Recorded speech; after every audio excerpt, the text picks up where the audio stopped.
Hi there everyone, welcome to my channel. So in this video I will teach you on how to use snipping tool in Microsoft Windows. Before we start, I would like to say thank you so much to all my viewers, silent viewers, and supporters in my channel. Thank you for watching my videos. If you are new with my channel and then you like this video, please hit the like button. Don't forget to share, and please support my channel guys if you are new by clicking the subscribe button.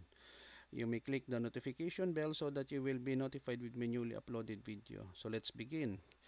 Snipping tool is one of the most versatile tools that is a part of Microsoft Windows operating system.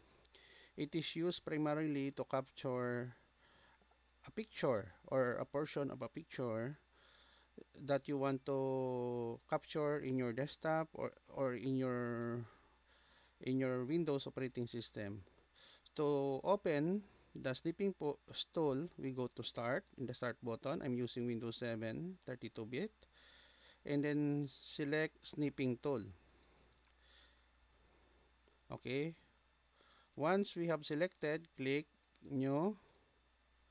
Let's say I will capture the image of window icon in my desktop. Click and drag. So as you can see, it is already been captured, no? And then what we can do is to save. Click the save snip. Let's say I will save this as window. Click the save button, and then we minimize, and then we go to our pictures,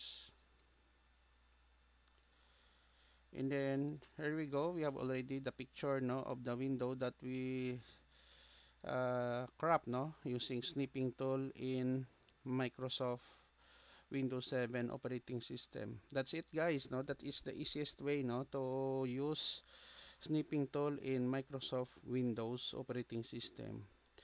Thank you so much for watching in this short tutorial video. I hope that you have learned something new in this video. Don't forget to like, share, and please support my channel guys if you are new by clicking the subscribe button. See you in the next video tutorial guys. This is your friend Jake saying bye bye for now.